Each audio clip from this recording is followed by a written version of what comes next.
नन्ही चींटी जब दाना लेके चलती है, चढ़ती दीवारों पे 100-100 बार फिसलती है। मन का विश्वास रगों में साहस भरता है, गिरकर चढ़ना चढ़कर गिरना नहीं रुकता है। आखिर उसकी मेहनत बेकार नहीं होती, कोशिश करने वालों की कभी हार नहीं होती, कोशिश करने वालों की कभी हार नहीं होती। वेलकम दोस्तों, मैं Ketan Navale, founder and CEO infest.com, अपने बिजनेस बाय चॉइस ये यूट्यूब चैनल पे आपका स्वागत करता हूँ। 1947 से पहले स्वदेश की लड़ाई काफी जोरों शोरों में थी। काफी लोग स्वदेशी स्वदेशी का नारा लगा रहे थे। तभी एक मोहनलाल दयाल, इन्होंने पार्ले जी कंपनी का स्टार्ट किया। पार्ले जी कंपनी का नाम वहाँ की जगह विला पार्ला जो बॉम्बे में है, वो वहाँ से पार्ले पड़ा। पहले वो पार्ले ग्लूको के नाम से जाना जाता था, मगर ग्लूकोज का कोई पेटेंट पार्ले जी कंपनी के पास नहीं था, इसीलिए उन्होंने फिर पार्ले ग्लूको का ओनली जी रखकर पार्ले जी कर दिया। और देखते ही देखते ये पार्ले जी हर एक घरों में पहुंचा, हर एक के दिल में उसने अपनी जगह बना ली। पार्ले जी कंपनी ने पिछले 20 से 21 साल से अपना दाम 5 रुपए रखा है। दाम कांस्टेंट होते हुए भी उन्होंने अपना बिजनेस कैसे ग्रो किया, आज हम यही केस स्टडी देखेंगे। दोस्तों, हो सकता है आपके बिजनेस में भी ये काफी यूज हुए, तो इस वीडियो को आखिरी तक देखना। मेरे इस यूट्यूब चैनल को सब्सक्राइब करना ना भूलें। पार्ले जी ने महंगाई के ज़माने में अपना दाम कांस्टेंट रखा। ये उनको कैसे संभव हुआ, इसके पीछे थी 4 वजह। पहली वजह थी उन्होंने अपना प्रॉफिट मार्जिन कम रखा। दूसरी वजह थी उन्होंने अपना ऑपरेशंस को काफ़ी हद तक इम्प्रूव किया। तीसरी सबसे इम्पोर्टेंट थी कि उन्होंने अपना रॉ मटेरियल सबसे अच्छी जगह से और सबसे कम दामों में खरीदना चालू किया। और चौथी चीज़ थी उन्होंने अपने क्वांटिटी में काफ़ी हद तक बदलाव। सबसे पहले हम बात करेंगे प्रॉफिट मार्जिन की। कम से कम प्रॉफिट और ज़्यादा से ज़्यादा सेल, इनसे इनको काफ़ी फायदा हुआ। इनका यही प्रोडक्ट हर घर घर में पहुंचा और पार्ले को एक नई पहचान दिलाई। इसलिए इन्होंने इस प्रोडक्ट में कभी अपना प्रॉफिट मार्जिन हाई नहीं रखा। इन्होंने यही प्रोडक्ट के साथ अपने 21 अलग अलग तरीके के बिस्किट मार्केट में इंट्रोड्यूस किए।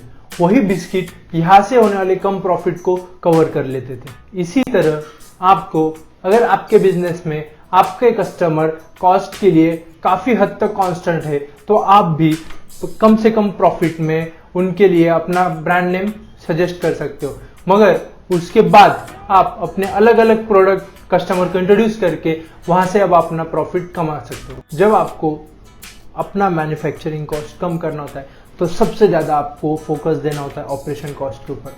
हाँ, पार्ले जी ने यही किया। पार्ले जी ने अपने ऑपरेशंस जो मैन्युफैक्चरिंग इंडस्ट्री में होते हैं, उसके बाद उनके एम्प्लॉय, इनको इस हद तक प्रोडक्टिव बना दिया कि उनका ऑपरेशन कॉस्ट काफ़ी कम हुआ। उसके बाद आता है रॉ मटेरियल कॉस्ट। किसी ने कह के गए, जितना कॉस्ट आपने रॉ मटेरियल में सेव किया, वो आपका डायरेक्ट मुनाफा होता है। इसी बात पर फोकस रखते हुए पार्ले जी कंपनी ने अपना रॉ मटेरियल नीचे से नीचे जाके मैन्युफैक्चरर से खरीदा। जैसे उनको लगता था गेहूं, उन्होंने किसान से जाके खरीदा। उनको लगता था चीनी, उन्होंने शुगर फैक्ट्री में जाके खरीदा। इसी तरह से जितना अपने रॉ मटेरियल का कॉस्ट कम हो सके, पार्ले जी ने उसके ऊपर काम किया। और उन्होंने ऐसा सप्लाई चेन डिजाइन किया कि उनके रॉ मटेरियल की कॉस्ट काफ़ी कम हो जाए। पार्ले जी कंपनी ने हमेशा अपने क्वांटिटी के साथ कॉम्प्रोमाइज़ किया, क्योंकि दोस्तों वो जानते थे कि उनका कस्टमर कॉस्ट सेंट्रिक है। कॉस्ट सेंट्रिक यानी उनके लिए दाम काफ़ी हद तक मैटर करता है। 2003 या 2004 के समय में पार्ले जी कंपनी ने अपने बिस्किट पैक का प्राइस केवल 50 पैसे से बढ़ाया था, और वही 50 पैसे का प्राइस बढ़ाने की वजह से उनका रिकॉर्ड ब्रेक सेल में डिक्रीज हुआ था। दोस्तों, लोगों ने काफ़ी हद तक उस निर्णय का विरोध किया। इसीलिए अगर आपको आपके प्रोडक्ट का मार्जिन या प्रोडक्ट का प्राइस सेम रखना है, तो आपको ये हमेशा याद रखना होगा कि आपको क्वांटिटी के साथ थोड़ा सा कॉम्प्रोमाइज करना पड़ेगा। जैसे कि आप अगर कोई चीज़ पहले 100 ग्राम बेचते थे, 100 ग्राम की जगह आपने वही चीज 80 ग्राम बेचना चालू किया, तो वो जो 20 ग्राम जो आपने सेव किया है वो आपका नेट प्रॉफिट हुआ, और वही प्रॉफिट जो जोड़ के आप अपना प्रॉफिट मार्जिन कम रखने में काफी हद तक पार्ले जी को भी सहायता दी। उसने के लिए सबसे इंपॉर्टेंट था एडवर्टाइजमेंट।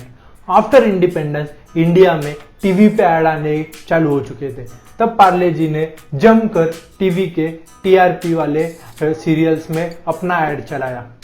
वही ऐड जो रोको मत टोको मत वाला ऐड जो काफी हद तक फेमस हो गया था। उसके बाद पार्ले जी एक टैगलाइन लेके आया, पार्ले जी, जी माने जीनियस।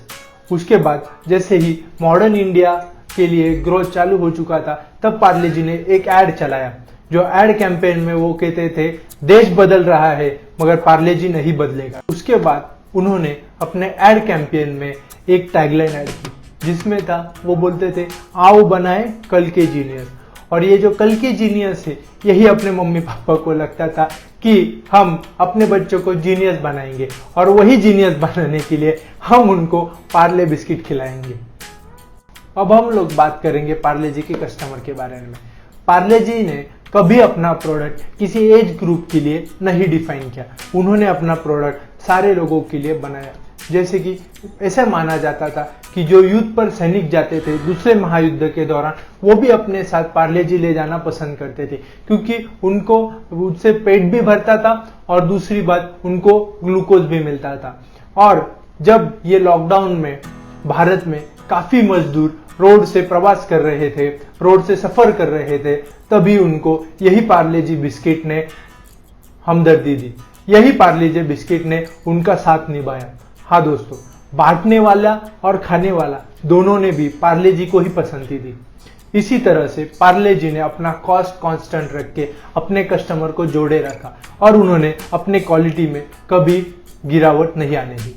इसी तरह से 1929 में शुरू हुई पार्ले जी का सफर 2019 तक काफी अच्छे से चला।